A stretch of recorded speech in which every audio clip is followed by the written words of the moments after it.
Irmãos, antes de abrirmos a palavra do Senhor, para ouvirmos nela a pregação da palavra, nós vamos ao Senhor mais uma vez em oração. Nós vamos colocar mais uma vez a igreja diante do Senhor. Nós temos o privilégio de, no culto a Deus, ter diferentes orações com diferentes propósitos, orações onde nós confessamos os nossos pecados, orações onde nós louvamos a Deus e agradecemos a Deus, e também orações onde nós pedimos, intercedemos. E nesse momento nós vamos orar com esse propósito, com o propósito de pedir, de interceder ao Senhor, pela igreja, pelo povo do Senhor. Nós vamos orar sabendo que o nosso Deus nos ouve e nos atende quando nós oramos por meio do Senhor Jesus Cristo. Oremos ao nosso Deus. Senhor, nós oramos ao Senhor nessa noite mais uma vez.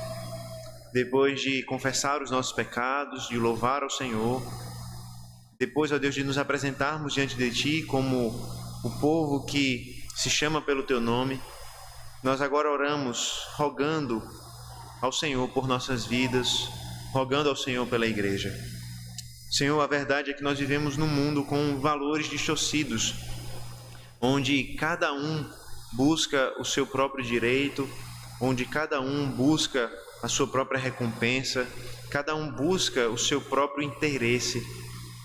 Mas a Tua palavra, Senhor Deus, nos ensina que nós somos um povo que foi chamado pelo Senhor para aprendermos um amor diferente, um amor que é capaz de se sacrificar um pelo outro, um amor que não busca ou que não tem em vista primeiro os seus próprios interesses, mas sim o interesse do outro. Um amor que nos faz, de fato, até mesmo sofrer prejuízo e injustiça, para que o nosso próximo seja abençoado e o nome de Cristo seja honrado. A verdade, Senhor Deus, é que muitas vezes o Evangelho de Cristo nos desafia com valores que são diferentes dos valores que muitas vezes nós aprendemos, seja nesse mundo, até mesmo em nossas próprias famílias. Mas a nossa oração, Senhor Deus, é que o Senhor nos ensina a Tua igreja a viver pelos valores do Evangelho. Nos ajude, Senhor Deus, a perceber como o Evangelho muda os nossos relacionamentos, muda a nossa postura, muda as nossas palavras, a nossa conduta. Nos faz compreender, Senhor Deus, como o Evangelho nos faz até mesmo abrir mão do que é nosso por causa do reino e da glória de Cristo. Ó Deus, nos ajuda a viver de acordo com o Evangelho de Cristo, como pessoas transformadas, como um povo transformado, para que nisso a Tua igreja glorifique o Senhor e o Teu nome seja honrado entre nós, para que o mundo possa ver que em nós há algo de diferente, há uma postura diferente, há um coração diferente. Nos abençoa, ó Deus, e nos ajuda a viver de modo digno do Evangelho do Senhor Jesus Cristo. Essa é a nossa oração, no nome dEle. Amém.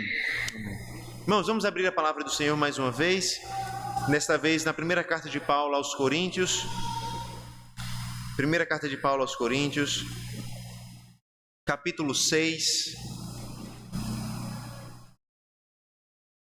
Nós vamos nessa carta fazer a leitura a partir do versículo 1 até o versículo 8. Primeira carta de Paulo aos Coríntios, capítulo 6, nós iremos fazer a leitura. Na verdade, iremos fazer a leitura do versículo 1 até o versículo 11, mas a nossa exposição se concentrará dos versículos 1 ao 8. Então, primeira carta de Paulo aos Coríntios, capítulo 6, a leitura a partir do versículo 1 até o versículo 11, mas a nossa exposição até o versículo 8 desse capítulo.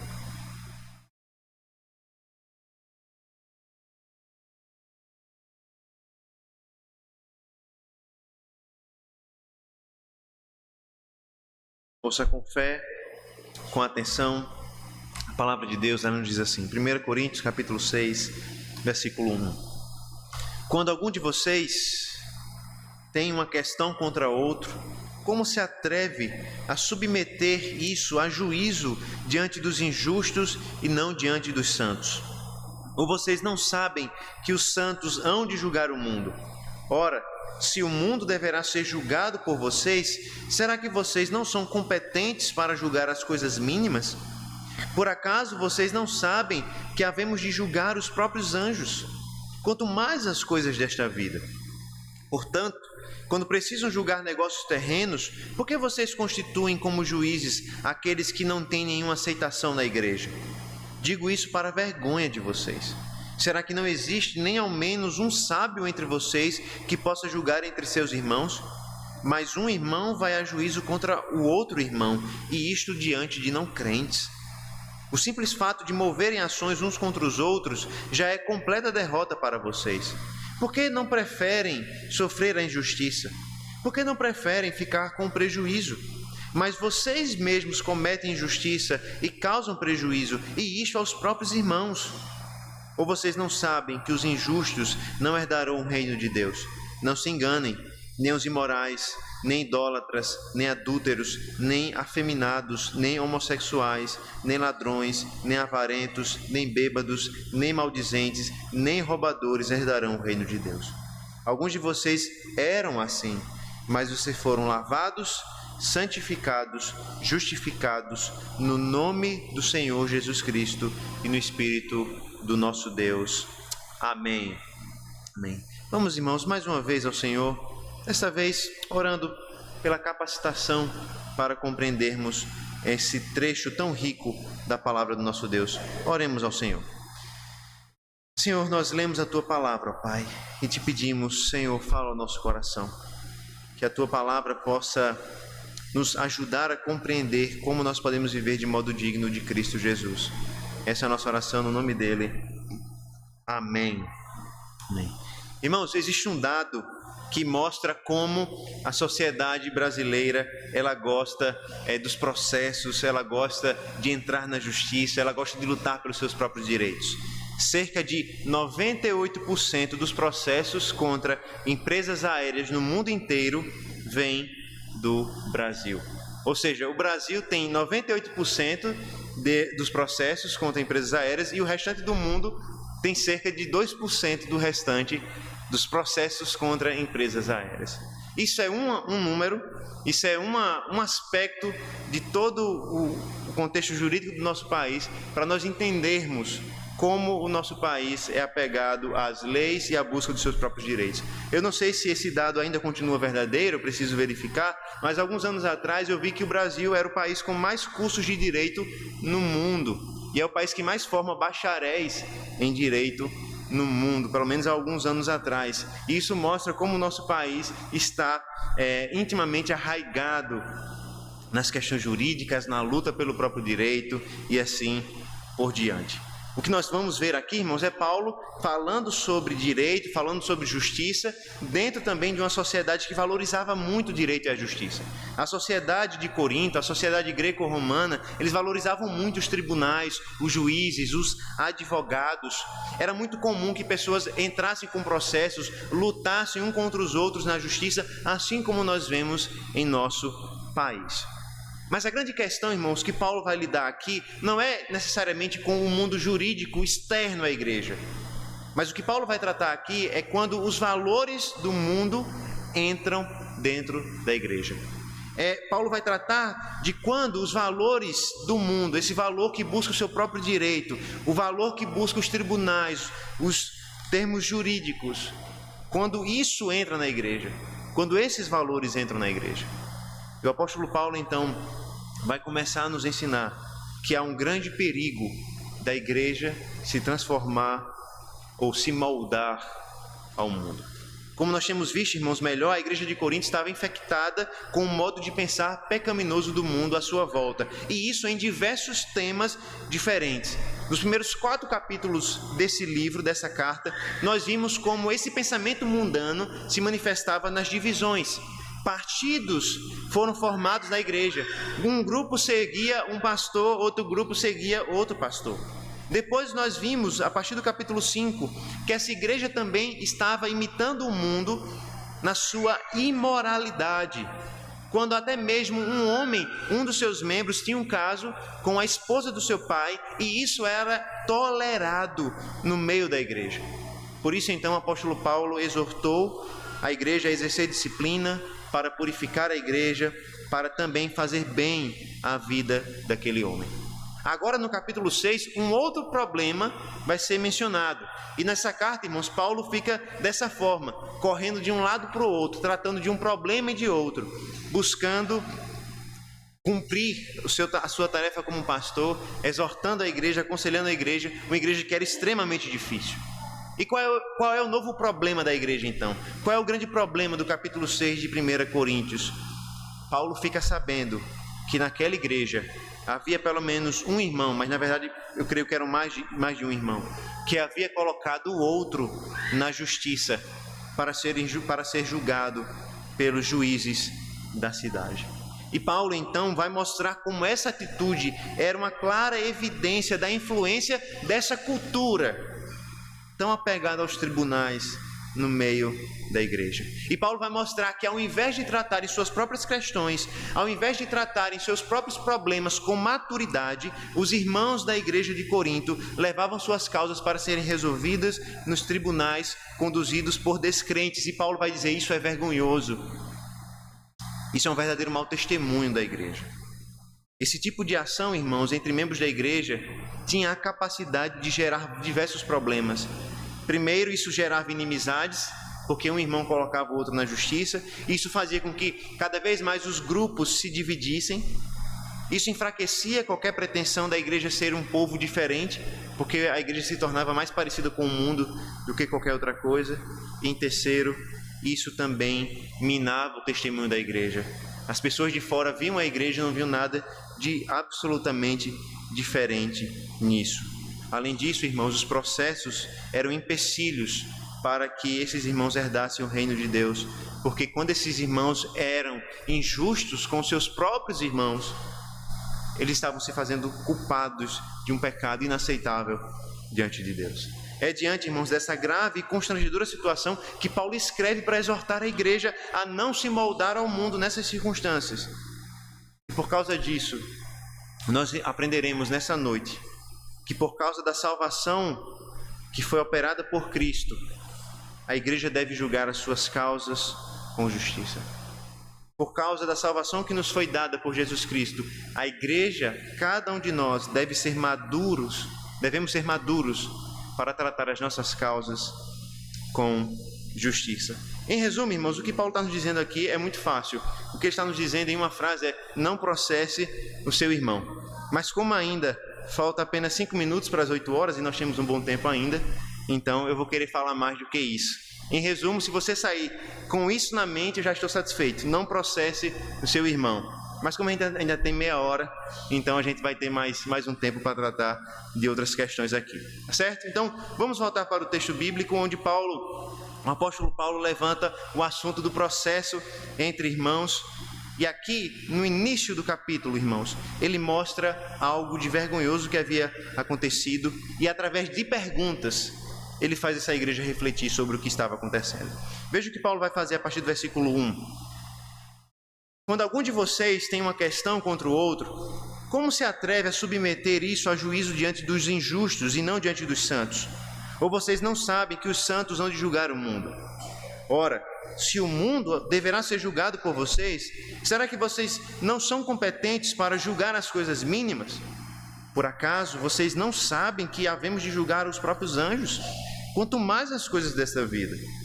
Portanto, quando precisam julgar negócios terrenos, por que vocês constituem como juízes aqueles que não têm nenhuma aceitação na igreja? Veja, irmãos, que Paulo faz uma série de perguntas. E a primeira dessas perguntas revela o seu espanto com a igreja. E ele questiona de forma muito clara: como alguém de vocês é capaz de processar o seu irmão? Como qualquer um de vocês é capaz de levar o seu irmão à justiça comum? Ou seja, Paulo está espantado porque um irmão da igreja de Corinto, tendo um problema com o outro, tendo uma dificuldade com o outro, ao invés de resolver esse problema dentro da igreja, foi capaz de levar essa situação para juízes que Paulo vai chamar de juízes injustos. E aqui, irmãos, o ponto de Paulo não é necessariamente que os tribunais são injustos, e até poderia ser, mas o que parece, o ponto de Paulo é que esses juízes não eram justificados, ou seja, esses juízes não eram crentes. O que Paulo está dizendo é, como um crente tem um problema com o outro, e ao invés de ter maturidade para resolver esse problema dentro da igreja, vocês são capazes de levar esse problema para descrentes, pessoas que não conhecem o Evangelho, pessoas que não foram justificadas por Cristo, pessoas que não conhecem a graça de Deus. E aqui Paulo vai usar duas palavras para caracterizar os descrentes e os crentes. Primeiro, Paulo vai usar a palavra injusto para descrever os descrentes, mas ele vai usar a palavra santo para falar da igreja. E essas palavras, irmãos, de Paulo têm o propósito de mostrar a ironia daquela situação.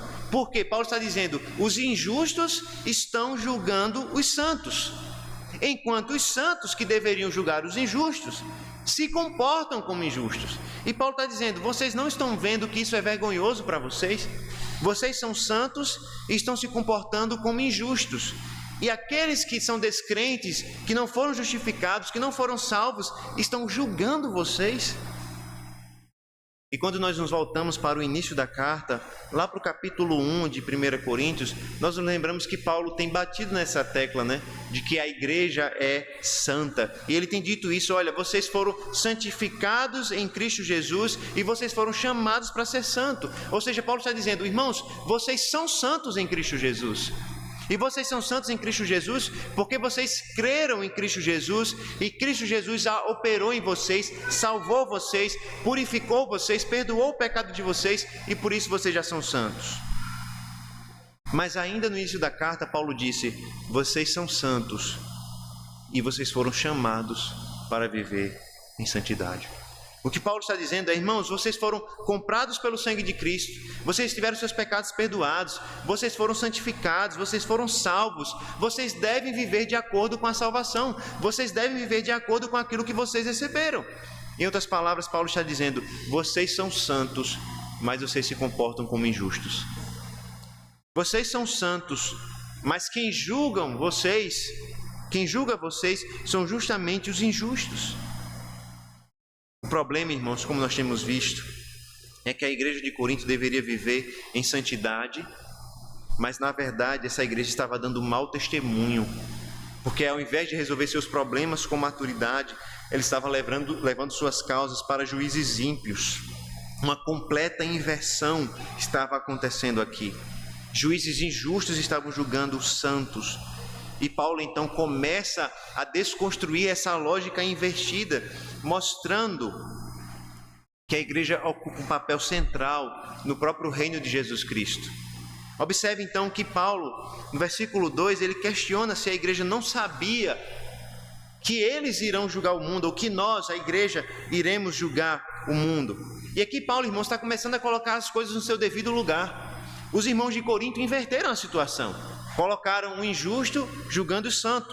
Paulo agora está colocando as coisas no lugar. Paulo está dizendo, vocês não sabem que, na verdade, os santos, a igreja de Deus, o povo de Deus, irá julgar o mundo? E aqui, irmãos, nós podemos nos perguntar, como assim a igreja vai julgar o mundo, né? Não é Deus que irá julgar o mundo? E é verdade, sim, é Deus que vai julgar o mundo. Mas, ao mesmo tempo, o Novo Testamento nos mostra que a autoridade de Jesus Cristo para julgar o mundo é compartilhada com a igreja, porque em todo o Novo Testamento a igreja reina com o Senhor Jesus Cristo. Eu gostaria que você abrisse a sua Bíblia em 2 Timóteo, capítulo 2. 2 Timóteo 2, nós vamos ler os versículos 11 e 12, que nos mostram que a igreja reina com Cristo e exerce o juízo juntamente com o Senhor Jesus Cristo. 2 Timóteo 2, 11.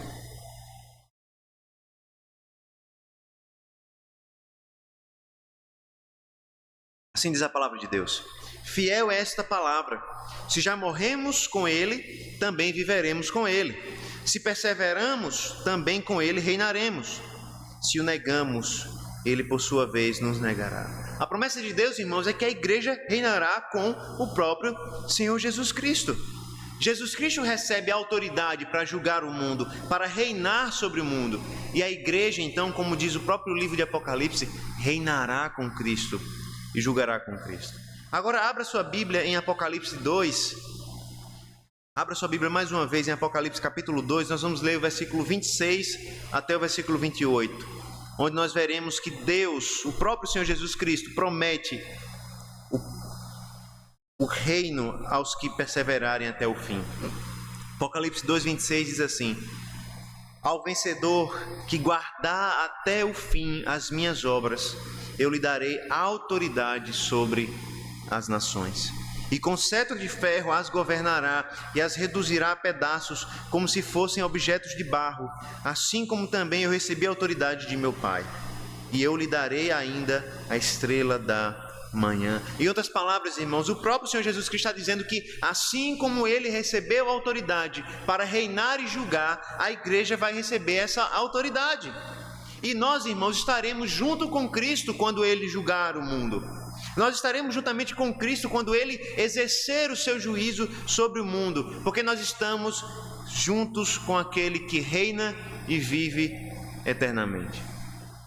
As palavras de um comentarista, ele vai dizer: assim como os fiéis reinarão com Cristo como reis, eles também se assentarão com ele no juízo ou como juízes do mundo.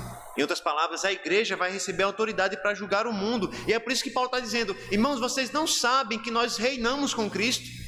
Vocês não sabem que Jesus Cristo recebeu toda a autoridade para julgar todas as coisas e nós reinaremos com ele?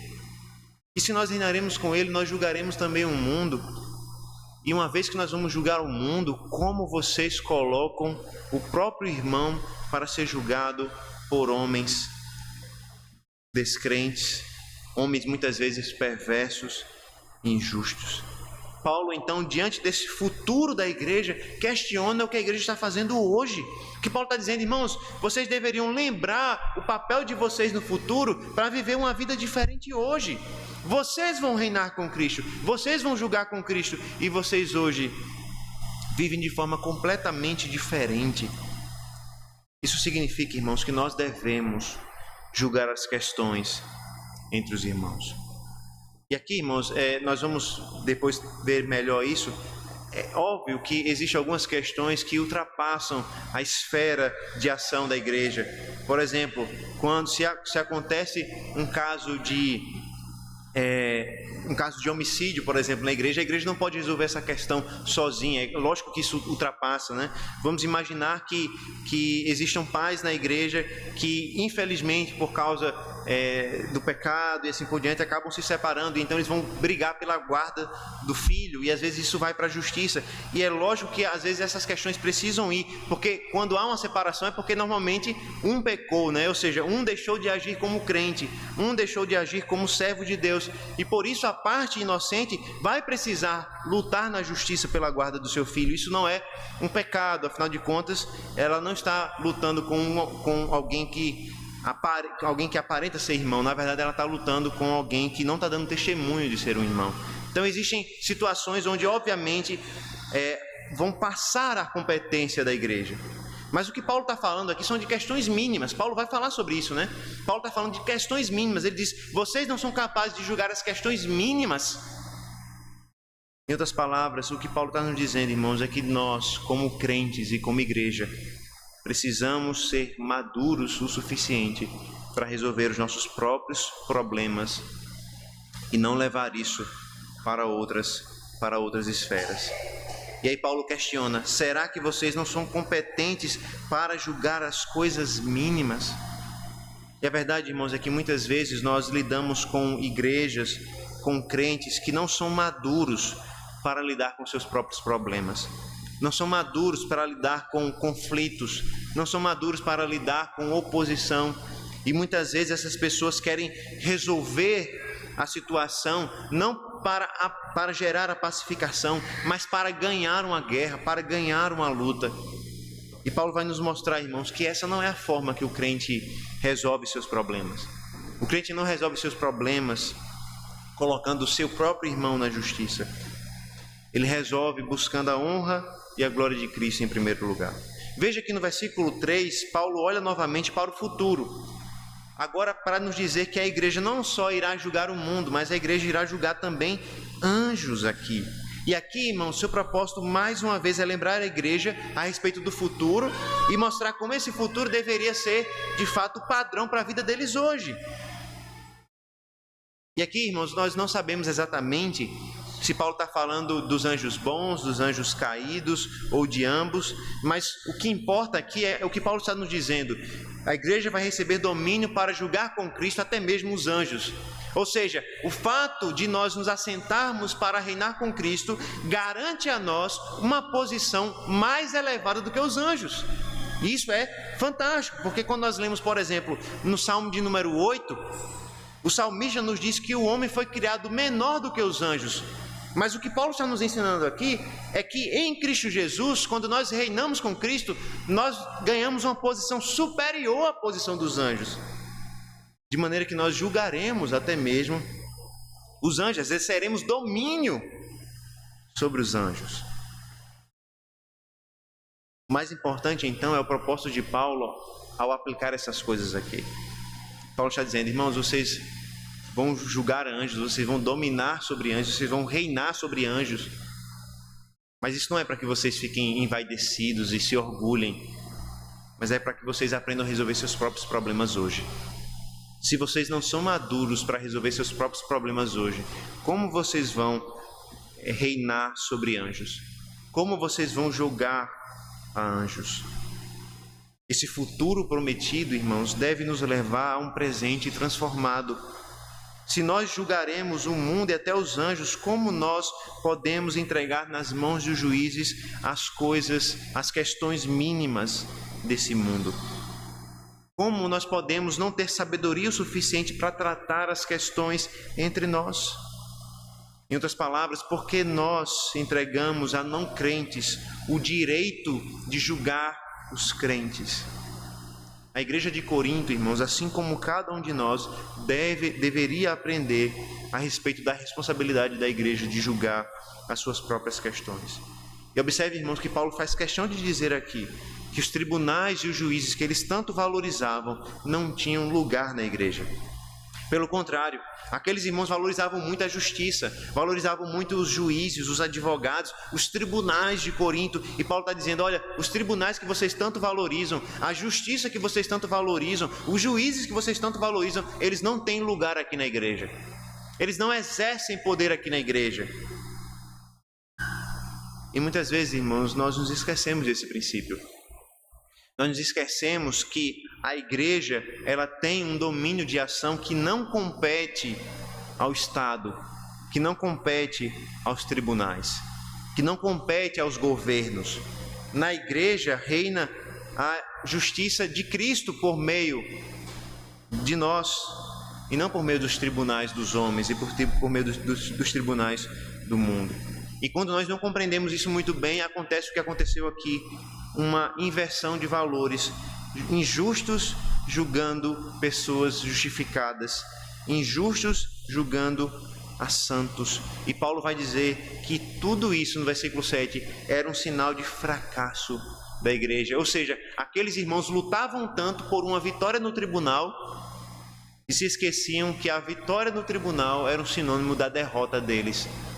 Eles poderiam até vencer suas causas nos tribunais, mas eles estariam sendo derrotados em termos espirituais, estariam sendo derrotados diante do Senhor Jesus Cristo. E aqui, irmãos, nós entramos num ponto difícil, porque nós, como já falamos, nós vivemos numa sociedade extremamente judicializada, né? Enfim. E nós somos chamados, irmãos, a muitas vezes a abdicar dos nossos direitos para que o nome de Cristo seja glorificado em nós. Quando um crente, ele processa o outro, isso não glorifica a Deus. E você pode até dizer, não, mas eu estou processando um irmão de outra igreja porque nós tínhamos uma sociedade em conjunto. Paulo disse que você não deveria fazer isso. Ah, mas nós tínhamos uma sociedade e ele passou por cima do que deveria, ele rompeu o contrato, ele quebrou o contrato. Paulo vai dizer, você não deveria processar o seu irmão. Mas você pode dizer, eu tenho direito. Paulo diz, você deveria abdicar do seu direito por causa de Cristo, por causa do Evangelho. O que Paulo vai dizer nos versículos 5 e 6 nos mostra como esse tipo de situação, irmãos, é para a vergonha da igreja, quando ele diz o seguinte: digo isso para a vergonha de vocês. Versículo 5. Será que não existe nem ao menos um sábio entre vocês, que possa julgar entre seus irmãos? Mas um irmão vai a juízo contra outro irmão, e isso diante de não crentes. E aqui Paulo, irmãos, está atacando o orgulho dessa igreja, porque lembre-se, essa igreja era uma igreja extremamente orgulhosa, vaidosa. Essa era uma igreja que se orgulhava porque ela era muito sábia, porque ela tinha muitos sábios entre ela. Mas Paulo diz, vocês são tão sábios, mas não tem um sequer que seja sábio o suficiente para resolver o problema de vocês. Não existe um irmão sábio entre vocês para aconselhar um ao outro, para resolver as questões um do outro. Será que não existe pelo menos um sábio para mediar conflitos? Irmãos, como nós precisamos de crentes, de pessoas maduras na igreja para mediar conflitos. Alguém crente, sábio, que não tem interesse na causa, nem de um lado, nem do outro, mas que vai ser usado por Deus para aconselhar as duas partes e resolver o problema. Como nós precisamos de crentes maduros que saibam lidar com as suas questões, assim como o Senhor Jesus Cristo nos ensinou, buscando o seu irmão em Mateus 18, chamando testemunhas, levando à igreja a questão. E perceba, o que Paulo está nos ensinando, irmãos, é que a forma como nós lidamos com os conflitos na igreja é uma boa amostra da nossa maturidade. Uma igreja madura, irmãos, sabe lidar com seus conflitos. E veja, uma igreja madura não é uma igreja onde não existe conflitos. Isso é impossível. Em toda igreja vai existir conflitos, porque existem pessoas diferentes, criadas em contextos diferentes, com visões um pouco diferentes a respeito de assuntos, personalidades diferentes, costumes diferentes e assim por diante. Haverá conflitos em toda a igreja, mas o que mostra se uma igreja é madura ou não é a forma como ela é capaz de lidar com seus próprios conflitos. As diferenças, irmãos, são inevitáveis, problemas, conflitos são inevitáveis, mas é a forma como nós lidamos com os conflitos que mostram a nossa maturidade e sabedoria em Cristo Jesus. Muitas vezes nós lidamos com um conflito com a raiva e a gente se emburrece e não quer resolver o problema, a gente quer ficar com raiva. Muitas vezes a gente quer atacar o outro, a gente quer ferir o outro com palavras, com ações, a gente quer colocar na justiça para ter o nosso direito, a gente quer resolver os conflitos para sermos vencedores dos conflitos, seja ficando emburrado e calado no canto, mas com a certeza de que tem a razão, seja gritando e brigando e esperneando. O que Paulo nos ensina, irmãos, é que uma igreja madura, irmãos maduros, sabem lidar com seus conflitos, sabe resolver os seus conflitos.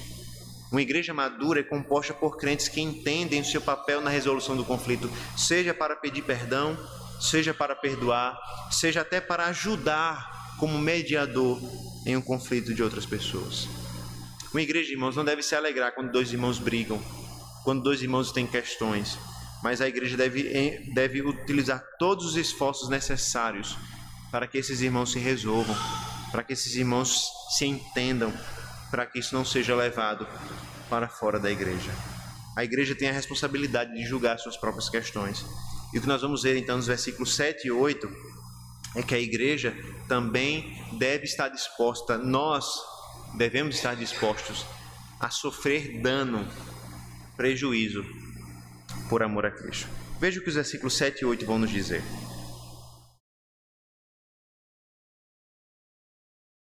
O simples fato de moverem ações uns contra os outros já é completa derrota para vocês. Por que não preferem sofrer a injustiça? Por que não preferem ficar com um prejuízo? Mas vocês mesmos cometem injustiça e causam prejuízo, e isto aos próprios irmãos. E o apóstolo, irmãos, está ensinando aqui um outro lado da história. O primeiro lado da história é: vocês não deveriam processar o irmão de vocês. E aí talvez surgissem algumas perguntas, né? Então, se eu não vou processar, como é que eu vou resolver? Fulano roubou de mim, fulano passou a perna em mim, ele me enganou. Como é que eu vou resolver o problema se eu não posso processar? Paulo começa a dar a solução aqui. Primeiro, Paulo diz que o simples fato de existir esse tipo de confronto, esse tipo de processo entre irmãos é um sinônimo de derrota. Graças a Deus, irmãos, nós não temos ações na justiça entre irmãos aqui da igreja. E que isso continue assim, porque no dia que isso acontecer, irmãos, é um sinônimo de derrota para a nossa igreja. No dia em que um irmão dessa igreja processar um outro irmão, é um sinônimo de que essa igreja foi derrotada pelos valores do mundo. E Deus nos guarde de fazermos isso. E infelizmente nós ouvimos muitas situações onde empregados da igreja, crentes, colocam a igreja na justiça. Nós ouvimos casos de pastores que processam a denominação, querendo direitos trabalhistas. Nós vemos casos de irmãos que dividem a igreja e então entram na disputa no tribunal para ver quem vai ficar com um prédio, quem vai ficar com os bancos, quem vai ficar com as caixas de som, quem vai ficar com o púlpito e assim por diante. Isso, irmãos, é para vergonha da igreja. Isso é para vergonha da igreja. Conversando com um pastor que ele é um dos juízes do Supremo Tribunal do Supremo Concílio, da nossa igreja. Para quem não sabe, os casos de disciplina na igreja, eles vão subindo distância até que tem o Supremo Tribunal do Supremo Concílio. E esse pastor, uma vez conversando com a gente, ele revelou que existiam casos de igrejas que se dividem e os processos dentro da igreja presbiteriana foram parar em tribunais humanos. E o próprio juiz do tribunal olhou para eles e disse: como é que vocês não se entendem? Vocês são crentes. Veja, irmãos, isso não é inventado. Isso aconteceu. Um juiz olhando para irmãos, para crentes, dizendo: vocês não sabem resolver seus próprios problemas, vocês não são crentes. Isso mostra aquilo que Paulo está nos ensinando aqui. Quando irmãos colocam suas causas na justiça e não têm sabedoria para resolver, isso acaba trazendo vergonha, porque as pessoas vão olhar e vão dizer: se eles que são crentes, se eles que dizem crer em Jesus e confiar em Jesus, não resolvem os seus próprios problemas, o que eles fazem de diferente em relação a nós? Como servos de Cristo, irmãos, nós devemos estar dispostos a amar uns aos outros, e o amor que Jesus Cristo nos ensinou, irmãos, é um amor sacrificial que coloca o interesse do próximo à frente do nosso próprio interesse. Eu gostaria que você abrisse a sua Bíblia mais uma vez, agora na carta de Paulo aos Filipenses, Filipenses capítulo 2, nós vamos ler os versículos 3 e 4, onde nós vamos observar que, de fato, o amor entre cristãos é um amor altruísta.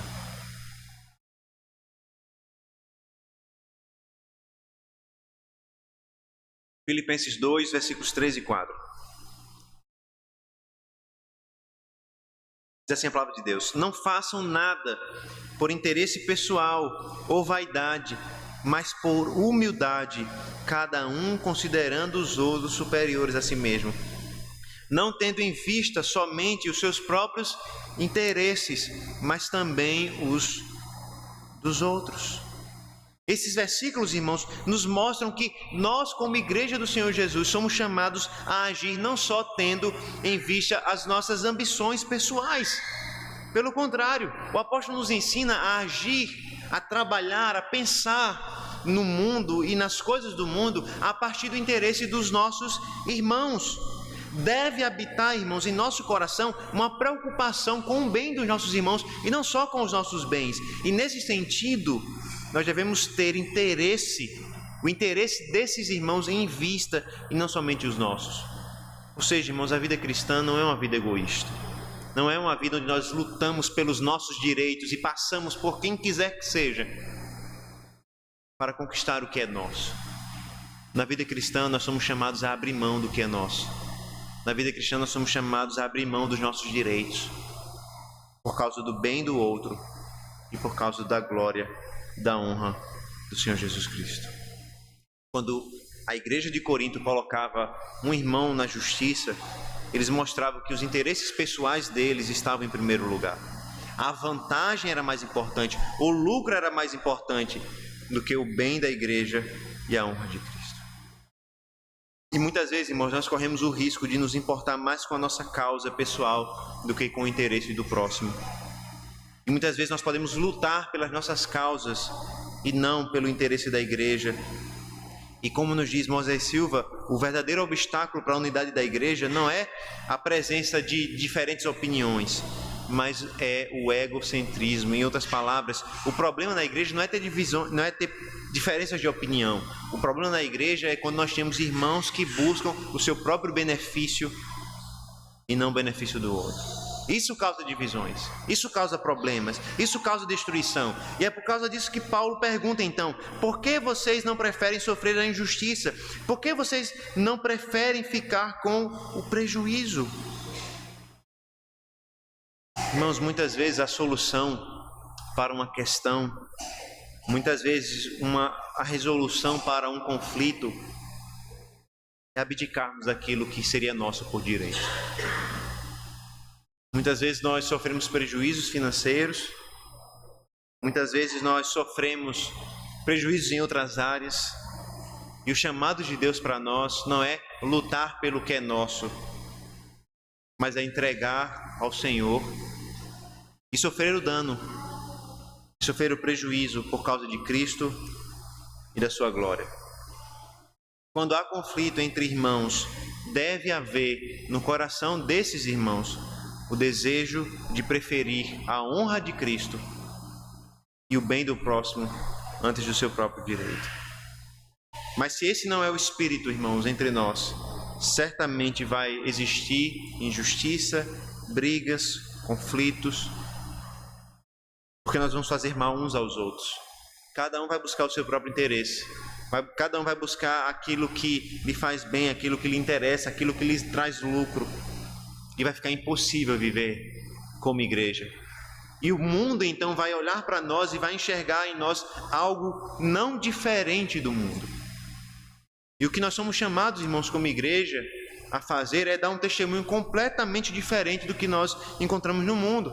Se o nosso país é conhecido por resolver as suas causas na justiça, se o nosso país é conhecido pelos litígios na justiça, a Igreja de Cristo deve ser conhecida pela sua capacidade de abdicar do seu próprio direito por amor ao próximo e pela honra do Senhor Jesus Cristo.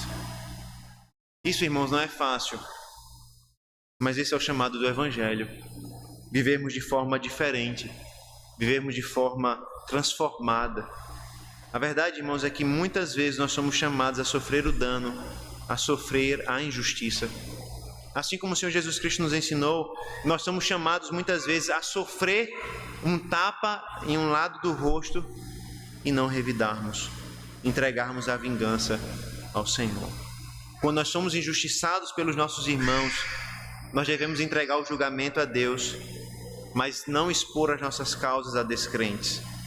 O Evangelho, irmãos, nos chama a viver uma vida transformada. O Evangelho nos chama a lembrar do Senhor Jesus Cristo, porque nós devíamos a Deus, nós éramos devedores de Deus, e o próprio Senhor Jesus Cristo ilustra isso numa parábola muito conhecida do credor incompassivo, quando um homem devia muito, muito e muito, mas ele pediu misericórdia e ele foi perdoado.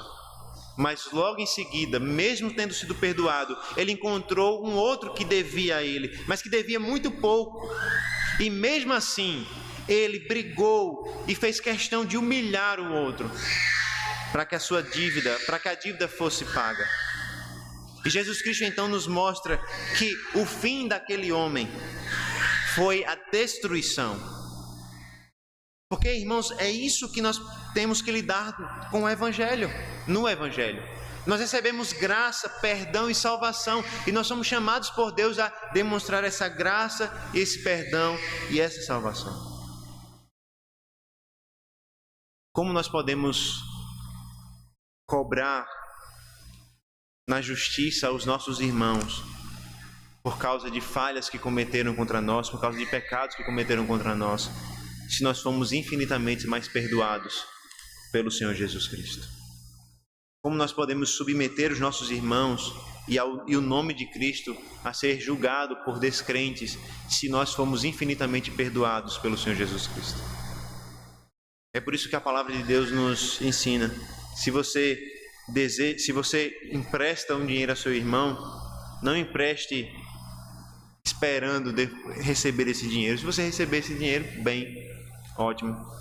Mas se você não receber esse dinheiro, entregue ao Senhor, sofra o prejuízo. Receba de Deus a graça, assim como você entregue, perdão, a graça, assim como você recebeu a graça de Deus. Se algum irmão faz algum mal contra você, perdoe. Se você fez algum mal contra o seu irmão, peça perdão. Resolva os seus conflitos dentro da igreja com maturidade e sabedoria. Aprenda a perdoar, aprenda a pedir perdão, aprenda a sofrer o dano, aprenda a suportar a dor do prejuízo por causa do nome de Cristo, por causa do benefício do seu irmão. Esse é o Evangelho, irmãos. Esse é o Evangelho de Deus. Num país onde o litígio é o caminho normal, na igreja, a reconciliação, a pacificação é o caminho normal. Que o Senhor nos faça viver como pessoas transformadas, que não buscam em primeiro lugar os seus próprios interesses e o seu próprio direito, mas que buscam a glória de Cristo, que buscam o bem do nosso próximo, que busca o Evangelho não só na teoria, mas na prática. Vamos orar ao Senhor nesse momento?